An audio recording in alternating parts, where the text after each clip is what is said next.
Well, zoink, Scoob. Me, you, Shaggy, JD Vance, and the rest of the gang all think there's a mystery afoot. He's not a politician. He's just a regular guy like me and you. So here's where I'm at.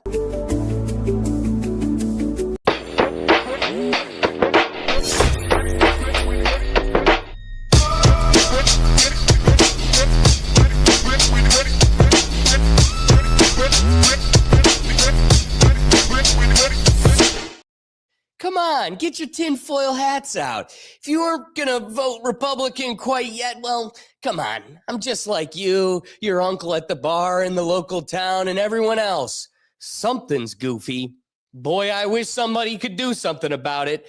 If you didn't see, JD Vance this week was on the Joe Rogan Experience, and he takes the platform on one of the biggest positions in the world to exclaim how, yeah, I really do think there's a bigger conspiracy there with the Epstein thing. Sure wish somebody could do something about it.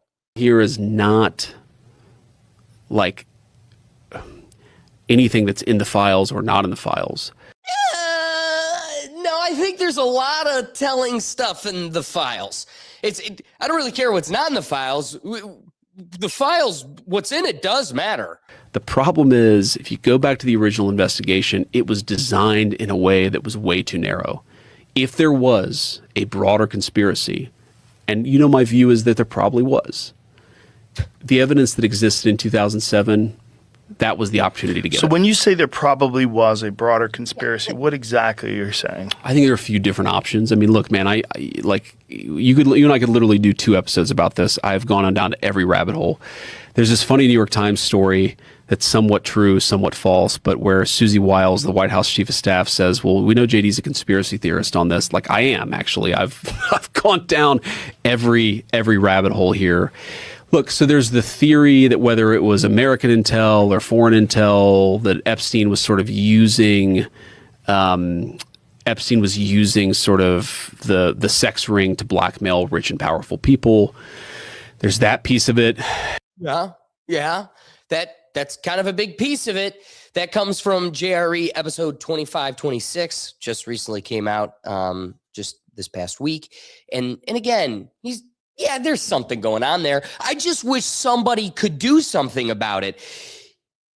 He takes it a step further, emphasizing how he clearly had connections, these connections being roots deeply embedded in the agencies that operate outside the beautiful checks and balances created within our system. Clearly had connections to the highest levels of American intelligence. He clearly had connections to Who's this clear to? Do you mind making it just a little bit clearer to the brainwashed boomer watching Fox News? Because you guys do it. You know they're not making it over to the show. You know the millennial that used to believe in you left as well. So do you mind kind of sending this message to the boomer that just spoon feeds reality from Fox News?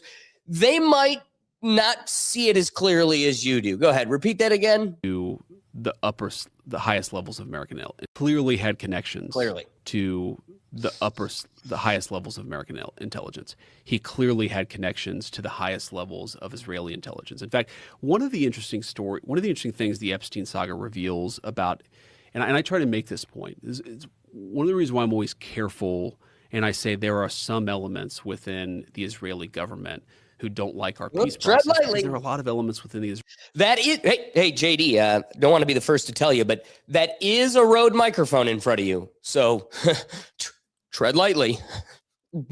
Israeli government that actually do like our peace process. They recognize that this indefinite campaign is not good for them either. And the Epstein thing is interesting because it so is. As much you should tell that to the president. Man, I wish you had his ear. It's pretty interesting, ain't it? As I know, Prime Minister Netanyahu, not a particularly popular person in the United States of America right now. Epstein seemed to be connected to the elements of the Israeli deep state that were left of center. Like I've always found that fascinating. Ooh. It wasn't like he was super connected to the right of center of Israeli politics.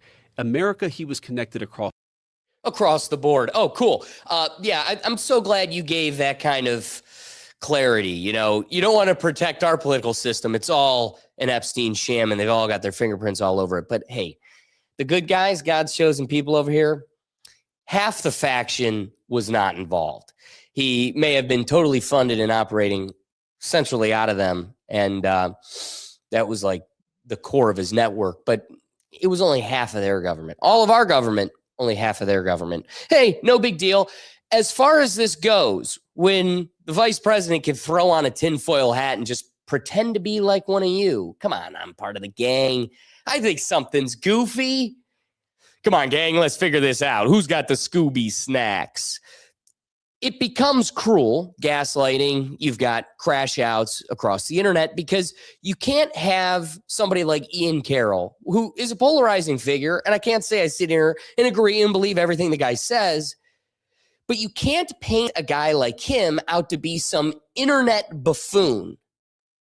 Then for the vice president of the United States to come in and confirm verbatim exactly that. So here, Ian Carroll did the legwork of splicing his episode with the JRE and JD Vance's, and how JD pretty much regurgitates ABC gum exactly all the points Ian Carroll does, and yet one nowhere near the level of criticism, not being called an anti-guy, and also, you know, kind of allowing the culpability to just totally escape while he does it. That being said, I'm not going to go through the whole clip. Got to be worried about getting flagged and stuff. But this was something that Ian Carroll had released this week as well, kind of doing the side-by-side of his episode versus JD's, and it's telling. Vice President JD Vance just went on the Joe Rogan podcast and made some very choice admissions about Epstein and Israel. And it was just over a year ago that I went on Rogan and the world had a complete meltdown because it was the first time that someone had spoken candidly on such a big platform about Epstein and his ties to Israeli intelligence. But the vice president just came out a little over a year later and basically confirmed a whole bunch of what I said. Jeffrey Epstein was just an employee of these organized crime rings that work on behalf of like the CIA and Israeli Mossad and British intelligence. Well, most people think he was Mossad. Yeah, Mossad or CIA or some other deep state, whether in America or Israel or another country, or both. So that when Jeffrey Epstein goes down, no one knows who he worked for. Right. He worked for intelligence, and I was told to leave him alone. Right. Well, that was one of the things about the prosecutor was told that he was above their pay grade. I mean, it was one of the things that he said he was like CIA or something. Yeah. Right? He said I was told he was intelligence. Right. When you really... You know, I don't want to go through his whole list. He's got 3 more points on top of it, but the point still stands. When you've got a side-by-side and the vice president is saying exactly what the town crier internet buffoon was saying, it really starts making you question who's the real buffoon here. So one of the things that we can't get lost in is how much JD Vance unravels in this interview. Yeah, we're pulling the veil off of the Jeffrey Epstein saga, and I'm with you guys. The guy was connected, and boy, I wish we could get to the bottom of it. But he continues to pull at that thread. He continues to highlight some nuances that I think the public tends to forget, doesn't get enough attention. And one of the bigger pieces he emphasizes is there's a separate conspiracy that just doesn't get enough attention. So let me, with my vice president platform, bring that attention. Cue the Ohio State University's backbone pervert, Les Wexner. Separate conspiracy that hasn't gotten covered as much, which is Cover it, baby. Epstein actually, okay. If you go back to the original Epstein guy was Les Wexner, okay, who Columbus, Ohio, was the wealthiest person in Ohio, maybe still is the wealthiest person in the state of Ohio. The thing that everybody in Columbus, I lived there for a time, knew about the Wexner-Epstein relationship is that Epstein was his tax guy. That Epstein was like the genius at identifying weird tax strategies that would allow you to not have to pay taxes, but if you were being a little skeptical, would also say that it would allow Epstein to either blackmail people or to have a separate nexus of influence and control and riches. To further articulate that, Jeffrey Epstein was he was giving full autonomy over what Les Wexner's estate. And so being given power of attorney over his estate Les Wexner is now poised in a position where he gets to have culpable deniability. He gets to say, whoa, I gave him power of attorney because I trusted him in being a trustworthy banker. And I didn't know he was doing all these creepy, terrible dealings with Victoria's Secret and the Trump's, Miss America pageant. So, where those lines get blurry, I wasn't there. And might I remind you, I wish I had the clip queued for this segment, but might I remind you when Les Wexner testified in front of the congressional hearing probing the Jeffrey Epstein saga, his attorney, a Rothschild attorney, grabs him by the shirt and says, if you say another word, I'll kill you. That was the attorney on record in front of everybody. And we just march along like it's another Tuesday. Anyway, JD just wanted to give a little more context to the power and intermingling between Jeffrey Epstein and Ohio State and just the conglomerate state of Ohio. It's powerful billionaire. Powerful people. And so I think there's an underreported, underexplored story of was Epstein like doing a lot of tax stuff that was not on the up and up, and is that one way in which he gained blackmail? It's not opposite of the sexual blackmail story, but in some ways it's you could imagine both things being true.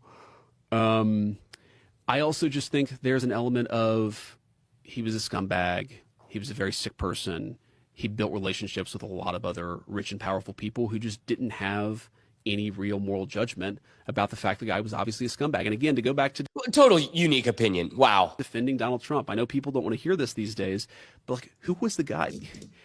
People say Donald Trump's blackmailed by Jeffrey Epstein. Who was the guy who narked on Epstein to the Palm Beach police? That's in the Epstein files. Right. It was Donald Trump. He also kicked him out of Mar-a-Lago. He kicked him out of Mar-a-Lago. It just again, well, it's obvious that Epstein was a sick man. Yes, but if people want to say we mishandled the Epstein release, guilty. We did mishandle, especially the communications of it. What do you think should have been done? I think that we should have just dropped everything at the very beginning. And obviously it takes a little time to review the stuff, to find the stuff, to redact things where you have victims and so forth. But we should have just done it as quickly as possible. But it was just kind of a boo-boo. We should have just done it. That was kind of our big boo-boo. I'm curious if it's satisfying, like to the audience. Let me be Trump. We still talking about that?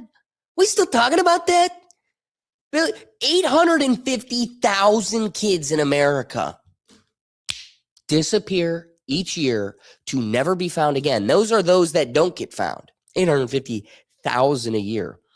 Out of 35 million, it's only a 35th. They won't notice. Are the milk cartons shopping menus or just telling you guys, alerting you to the real problem? Because it only got worse. Even though through charitable efforts, it's only gained more funding. It's a problem that just keeps snowballing. Yeah, I just wish we had somebody that could get to the bottom of that. Anyway, I think JD Vance opens the drawer and pulls out the biggest smoking gun here, which is one that I personally have been exclaiming across the Rethink Tank shows as often as I can, which isn't often enough. We really don't talk about this enough, which is Trump's hand in the cookie jar. Do we have any pictures, real correspondence, anything that ties him to it directly? No, not quite. Some would say yet. Allegedly, who would know? But I would say this next piece that JD Vance puts a light on is probably the biggest smoking gun you could find or articulate. And again, JD Vance kind of glosses right over and never points out probably the biggest connection to Trump. But let me let JD make my point for me. Back to 2007, 2008, the original Alex Acosta investigation of Jeffrey Epstein, where he basically dropped the federal charges. I think Epstein ended up getting prosecuted on some sort of local thing. But the original warrant, you go to the original warrant back in 2008, what was he looking for? What was he allowed to look for? What were they collecting? It was not looking at a broader conspiracy. From the 80s and 90s up to 2006, 2007, anything that existed that we didn't get back then was disappeared. Man, we just wish we could have gotten something out of those investigations in like 2007, 2008. Boy, it would have been good. It's a name he raises throughout, just once or twice in the episode. But the person tied to that exact instance is Alexander Acosta. He was the prosecutor involved in that case that you've probably heard this term, but gave Jeffrey Epstein the notorious sweetheart deal, which in the field of law is like the most core-shaking deal ever seen. There hasn't ever really been a plea deal to this extreme, which was a plea that not only gave Jeffrey Epstein immunity, but also gave immunity to all co-conspirators, really put the kibosh to any justice or legal action happening in Florida arising out of this case, and further created a future protection, also freezing any investigation or inquiry into the network. So there's no getting around this bar with a RICO Act or anything else. All co-conspirators, unnamed and named, all get immunity. Brought to you by Alexander Acosta. The detail that JD Vance leaves out, which is the biggest nexus here, is Donald Trump appointed him into his cabinet. This was a guy, a part of the Trump administration. State Secretary of Labor confirmed April 2017. Look at this, just a couple of pals. That's a good little Nazi. Someone that knows how to take orders, shows up, gives a sweetheart deal, and then in return, not even a half a decade later, you get to be a part of the White House administration. Pretty great. And now you get to just ride off into the sunset because, nobody's throwing milkshakes at this guy on the street. He really doesn't even exist to the public eye. Here's a guy that is directly at the center. What did you do here? And in the few voices that have been able to kind of poke and prod and pry at this situation and press Alexander Acosta, I think we've only got like 2 interviews of it. Alexander Acosta literally says, hey, man, it's above my pay grade. I was just doing what I was told. What? What? We're going to let him do that? You go, hey, Bar Association, Florida Bar Association, we're going to do anything about this? And then you realize, all of the policing bodies are compromised, bought for, and a part of this. Ugh. Yeah, I guess you can't go to the bar to get culpability, but just recall a couple of pals and Trump, when he got pressed upon this, Trump likes to say, hey, I didn't know who I was bringing into my cabinet. I got taken advantage of. I was new to this whole thing, and if I got another chance at this, I'd do it better. I wouldn't pick creeps like this guy. And yet we got right back to it. First off, the people you appointed, Dan Bongino, Cash Patel, Pam Bondi, they all ran on your behalf saying, we're going to get to the bottom of this Epstein stuff. It's disgusting, and we need justice. Immediately to be like, nothing to see here, and 70% of your cabinet is quit. Cool stuff. I think you are on the right track. If I were to say I'm feeling represented, I'd be only telling the truth. Anyway, when you get pressed to this point, it's only justified to just feel the need to crash out. I'm not as good at it as some of the internet bests. So I'm going to leave it out to crash out expert Tim Dillon to really express the magnitude of emotion here. This is the thing when JD Vance goes on Rogan and goes, well, they have this whole discussion about the Epstein docs, and JD is like, I'll go to my death believing it was a larger conspiracy. It's kind of like these guys are like, well, what are you going to do? What are you going to do? It's like, no, you're the vice president. What are you talking about? JD Vance is talking about this like he's a guy at a bar in the town I grew up in on Long Island, where he'd be like, I'll always believe it was a conspiracy. You sure? That guy owns a pool company. He's gonna be like, yeah. What are you gonna do? I'll always believe someone on there. This And we all know the play with this, right? The play is I'm trying to make distance between me and this current failed administration. I'm still going to be in bed with Peter Thiel. I'm still going to be a shill against your interests. However, for me to Trojan horse my way back into the White House, I really need to start creating a distance between me and Donald Trump, who is clearly compromised. So I got to make it seem like, yeah, I'm an outsider like you.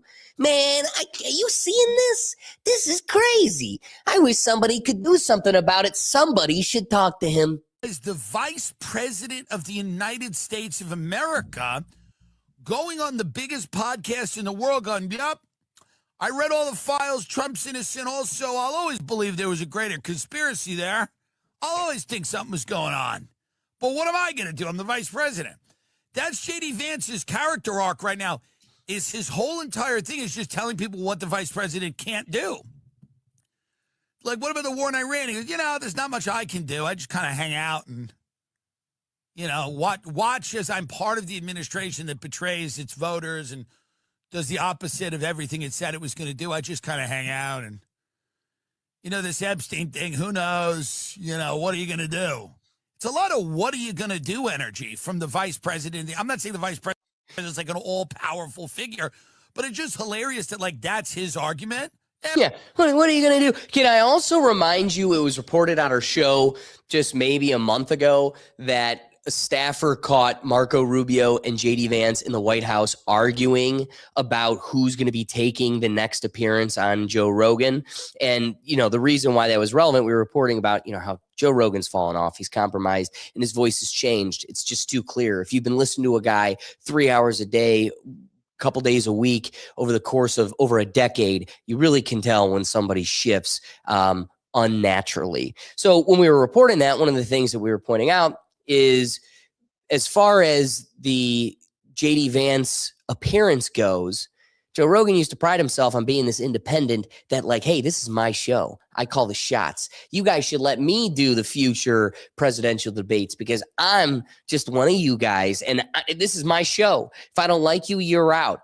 And now we're learning, yeah, but for the sake of your influence and being a part of the club, you've got to let some intervention that's outside of the Joe Rogan control. So whose experience are we really getting? Is it like 80% Joe Rogan, 20% agency shill, or is it less or more than that? I don't know. Anywho. What are you going to do? What are you going to do? Yeah, these Epstein docs, isn't that nuts, Joe? You heard about that? What? You're the vice president of the United States. They keep trying to play this game where they're like this folksy, you buying it? Like relatable, yeah, these elites with the kids, they're stealing your money. What? Who? You're doing it. It's you. You're the ones who are doing it. And they're relying on the fact that some of their most ardent supporters, the ones who aren't directly being paid off, are the stupidest people in the world. Can you say they're wrong? That still works on them. They're like, yeah, Hillary Clinton. The guy, they're in the White House. They have the Congress. But we need the SAVE Act because our elections are compromised. Ignore the other things I've shuffled into the bill. They have the Senate. They have the Supreme Court. It is them. It is now them. I don't want to hear about the deep state anymore. You're playing me for a fool. You're playing everyone for a fool. And it's working. You brought in Kash Patel. You brought in that other guy, Dan Bongino. You threw him out or he left, whatever. You brought in Pam Bondi and then threw her out. I'm sick of hearing about this deep state. All of these people, you have to be one of the stupidest people in the world to fall for this shit at this point. You are peddling the dumbest, most by the way, I hate to use this word, but cringe It's literally cringe. You watch this and you go, I feel so disgusted by the fact that they think people are still going to believe this shit. But to kind of craft that position even more, I think what's cringe is that it still has an effect. You know, Tim Dillon is around reasonable people. The fans of his show understand his perspective and in many ways agree. So how often is he being confronted with these facts or these folks that are blindly convicted, regardless, until CNN or Fox News tells me this is the case? I ain't believe it. It does not exist in my reality. I mean, this has been something that just kind of looms over our heads for years. Do I have to remind you that the Jeffrey Epstein thing became a part of the dialogue in 2015? The documentary on Hulu was 2016. Guys, this is 10 years later. Donald Trump. We still talking about that? Yeah, we're not going to stop until something happens. I'm going to go back a year ago. Like literally, here is Joe Rogan, July 24th, with his CIA handler, Mike Baker. And, you know, Joe, while he's a dog on a leash and is a shell of the inquisitor he used to be, you could see little inklings of him break out. And there's a couple moments in here I'm going to point out, but it's just interesting watching Joe kind of rebirth his awakening on these topics again, even when, you know, not long before this, you have to have Kash Patel on telling you there's nothing to see here. Trust me, let's move on. And you do nothing to press him. But I got to say, Joe Rogan's getting better at depressing. That's a theme I saw in this JD Vance dialogue. You know, but how does Pam Bondi say we have thousands of hours? This is episode 2355, July 24th. Of footage. And then Kash Patel says we don't have anything that you're looking for. Yeah. And then Tim Dillon said he has lunch with JD Vance, and JD Vance says that 10,000 hours is commercial pornography. Right. Yeah. You think this freak show of Epstein wasn't like, it didn't have hidden. Well, hey, remember JD told you he's watched it all. I've seen all the I've gone through all the files. Well, JD, I bet you have 10,000 hours of it, more than enough. Cameras, or wasn't taped and shit. Or whatever. I mean, come on. 100%. Yeah. Well, that was the thing about that house. That house they had in New York City, which is, by the way, for sale. A $50 million house that was just gifted to him. Look the other way, please. Sale. And, oh, really? Yeah, nobody wants to buy it. Like, you want to buy Epstein's house? Do the cameras convey? Well, this is the thing. I mean, you got to gut the walls. How are you going to know what the fuck is in there? Yeah. Imagine you're walking around your house naked and you think that the CIA is or you're organized. Look at this. Look at this. Watch him do it again. Joe Rogan calling out his CIA handler like, you're the CIA.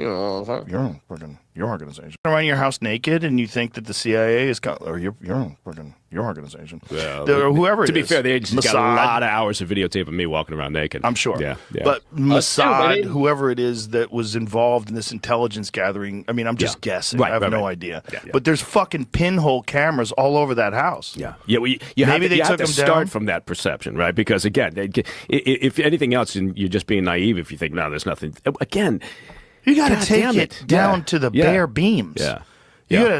You're naive to think there's not something there, but jolly gee willikers, we don't know what it could be. Got no idea. Couldn't have a clue. Nowhere to begin. I wish we could get to the bottom of this. Strip the wallboard off. You got to fucking every baseboard. You got to pull everything. It's like Who we fucking knows what.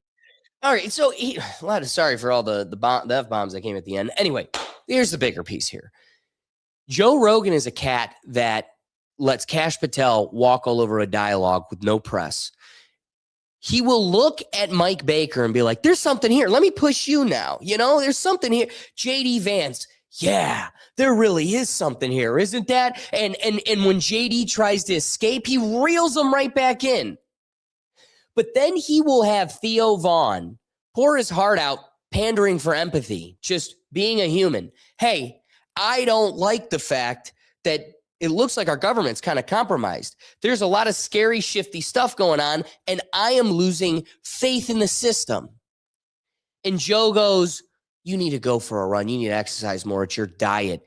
He gaslights Theo Vaughn into ignoring all of his intuitions, raising everything he just let JD Vance exclaim. Everything he poured his heart out to Mike Baker on to his CIA handler. Everything he's pouring his heart out over, he will gaslight Theo Vaughn into this is you, dude. You're kooky. You need to go for a run. You need to exercise more. You need to stop thinking about all this. It's crippling you. And yet Theo Vaughn, I think, is the most reflective of us. I mean, if any of us were in that space, I think we'd all be kind of sharing that same position of just like this. I feel disheartened. I feel a lack of confidence. And I don't know who to blame, how to fix this, where to start, who's on my side. So here's Theo Vaughn this past week, ironically on this past weekend, his show, interviewing Duncan Trussell, who also is kind of a shill within the system in the JRE network, but he is a bit of a thinker, and he comes up with a lot of great philosophies and points. So here's Theo Vaughn pressing Duncan Trussell on the morally compromised situation our political system is in, and what do we do about it? Be mad that I got to sit with some of these guys and they act like there's no crime in their algorithms. They act like there's no like evil goals behind it. Right. And I think it's obvious that anybody can see where we're headed isn't a great place. So do you think some of these technocrats just don't have a moral compass? Because something must be wrong. Oh, dude. I mean, that's a deep fucking rabbit hole. Like because you're talking about like the Galapagos Islands, right?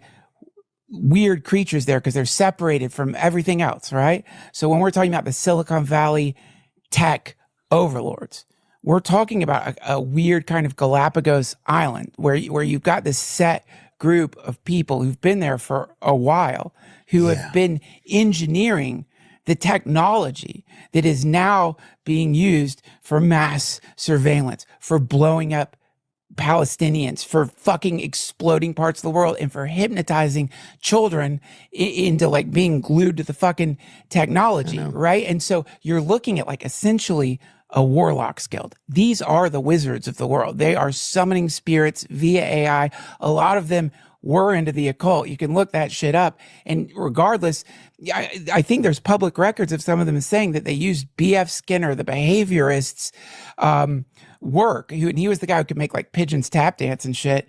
They coded that into the algorithm, the same stuff they use for slot machines and stuff in Vegas. Yes, I've seen that. Right? So these are wizards, illusionists. So, dude, it's like, do they know what they're doing? Yes. They're making addictive technologies. Can they say that's what they were doing? Hell no. So I'm sure on its surface you go, well, they're talking about technology. They're talking about the data centers. They're talking about the social media apps, the social network or the social dilemma. Sorry, that's what I was meaning to reference. Anyway, you've got all the, but zoom out. It's a much bigger network than you give it credit for. If you went down the rabbit hole of the Jeffrey Epstein files released by the DOJ, you would see that Jeffrey Epstein was highly involved in this. In fact, as much as this network of crooks loved compromising politicians and celebrities, Jeffrey Epstein's main target was scientists and technocrats because he knew where the power mechanism was. So it isn't just politics, celebrities, it's all one giant network. And they are moral. You have to be morally compromised to thrive in this world. So as we reflect upon all of the exposure that the vice president brought to us on one of the biggest internet platforms in the world, he ends these kind of dialogues with raising, doggone it, this was the one that I cared about the most. This was the big one. This just, what really grinded my gears? And thank God we got the vice president to get to the bottom of this one. What drove him nuts the most, and it wasn't the 850,000 kids that go missing every year to never be found. It's the way Joe Biden ate ice cream. I think a lot of people, I've heard this argument, is this idea that Donald Trump, oh, sorry, was sort of. That's him shilling for Donald Trump. Let's. I want to share the ice cream one. That's a real keeper. Ice cream. The way that he ate ice cream. I mean, it's like, we could bring some of this stuff up, but it's like they would get him eating ice cream in the most ridiculous, suggestive way imaginable. What?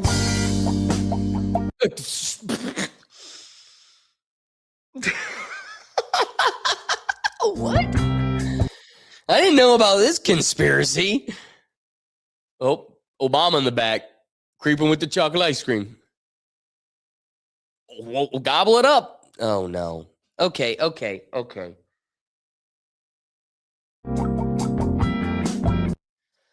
Oh, my. Yeah, cheers. I didn't realize that could be the big problem.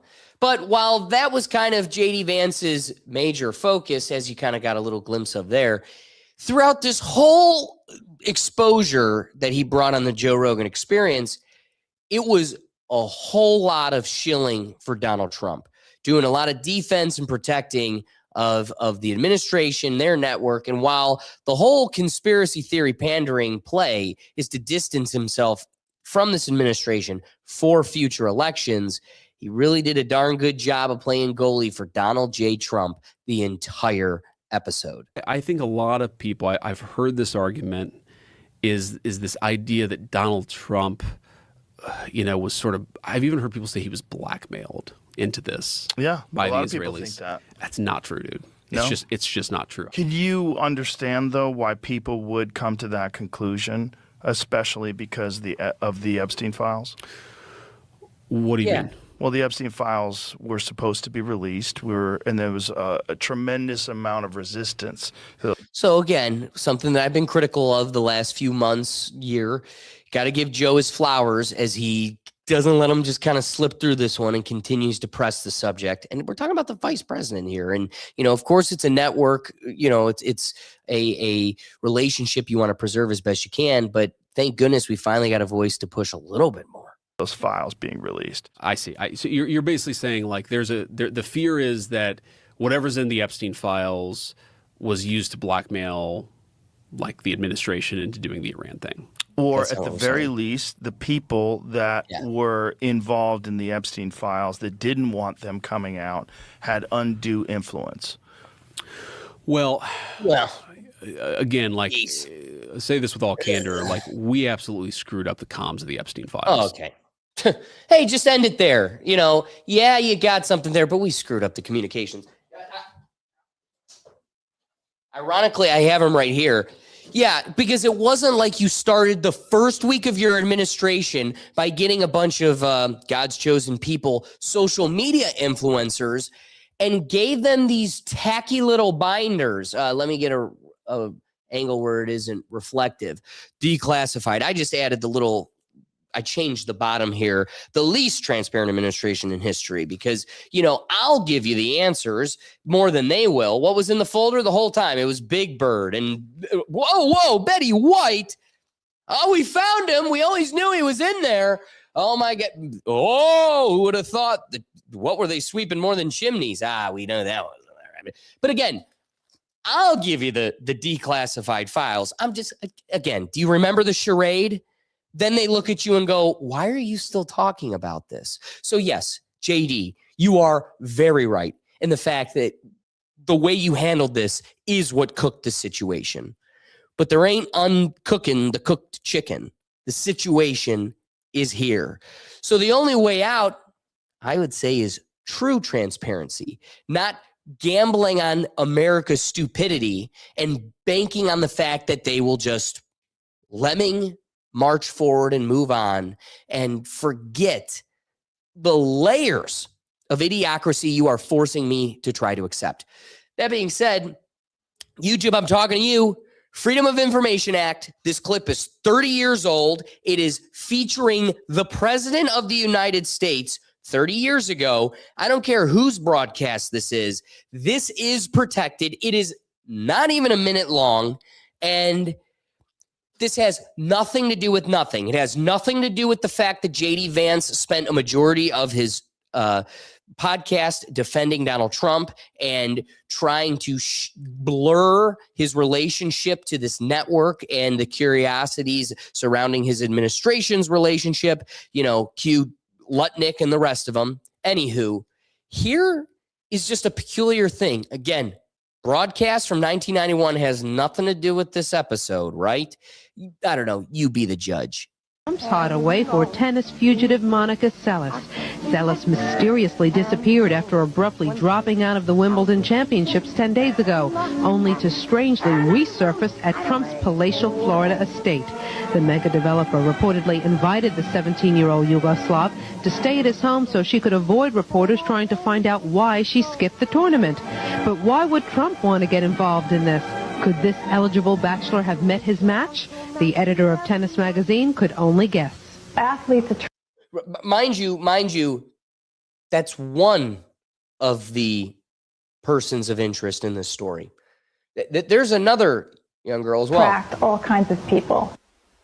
Say, we have a term for them called jock sniffers, which the term, people who feel somewhat bigger by hanging around with athletes or celebrities, and I think it doesn't matter what social status you're from. Trump has been known to be a big tennis fan. In fact, he found himself in some trouble last year when he was squiring Argentine tennis star Gabriela Sabatini around his casino in Atlantic City. She was 19 years old, underage, according to squiring a 19-year-old in Atlantic City. Jersey law. Trump was served with a fine. Served with a fine because Trump was Gabriela Sabatini around his casino in Atlantic City. She was 19 years old, underage, according to Jersey law. Jersey law makes her underage, and anyway, allegedly has nothing to do with nothing. Definitely doesn't have a major nexus to this whole series of the vice president defending Donald Trump and making it clear. If anything, it was the Democrats' relationship. But do I have to take you back to the first clip where he said, listen, the right, the conservative faction of the Israeli state is innocent. It was the other half, but it was the entire Democrat and Republican system in America to blame. Guys, avoid goldfish syndrome for just a moment and try to retain and put some of these pieces together. Once you start doing it, it's compounding interest. The thing just builds on itself. Anywho, let's get to it. So here's where I'm at, okay? The issue isn't whether JD Vance privately believes there are powerful interests, institutional failures, or unanswered questions surrounding Jeffrey Epstein or any number of other controversies, because he pulled the veil right off from that inquiry for us. Millions of Americans believe that too. The issue is what happens when someone who occupies one of the highest offices in the country speaks like your neighbor to try to continue to lock down votes for a constituency it has no intention of representing. That's how confident they are in your stupidity, your goldfish syndrome, your inability to remember and connect the dots. There's a difference between saying, man, I think there's something wrong, and literally being in a position to find out what's wrong. I mean, you just admitted to watching 10,000 hours of... If you're asking the public to trust institutions, then accountability has to be more than a campaign slogan. And if you're telling the public those institutions have failed, then the people are naturally going to ask, what's being done to fix them? Whether you're a Republican, a Democrat, or an independent, that's the standard we should apply consistently to everyone in power. Everyone in power, regardless of your political team. Because public trust isn't rebuilt through podcasts. It's rebuilt through transparency, evidence, and accountability. You could fight with Marco Rubio all you want on who's going to take the slot on the JRE. But without real action, the people are no longer buying. If there are legitimate reasons information can't be released, explain them. If investigations are ongoing, say so, and let us be the judge. If mistakes were made, acknowledge them. But don't ask the public to indefinitely accept a world where every major controversy remains unresolved while everyone agrees something seems off. That is the quickest way to deepen cynicism. For years, Americans have been told to ignore their questions, then told their questions were valid, then told there was nothing anyone could do about them. Eventually, people stop believing the system is capable of policing itself. So here's where I'm at. If you seek power by promising accountability, then accountability has to follow. Not because every suspicion will prove true, and not because every theory deserves validation, but because confidence in a constitutional republic depends on the public believing that no one is above scrutiny and no institution is beyond question. At the end of the day, trust isn't something government gets to demand. It's something they have to earn. So with that being said, if we made you laugh or made you think today, be sure to hit that like button and hit the notification bell and subscription, because we're here each week. We've got live shows every Tuesday at 8 p.m. And check out our reactions channel, Rethink Actions. We're on Sunday mornings. Wake up, have a cup of coffee with us, and just have a break from the social and political chaos and just some laughs from the internet, the crazy internet videos. Between that and everything else, you can find all of our content, like shows like this, So Here's Where I'm At, and everything else in one central place, and that's at our website at www.rethinktankpodcast.com. Otherwise, guys, we appreciate you joining us, and we'll catch you next time. So Here's Where I'm At.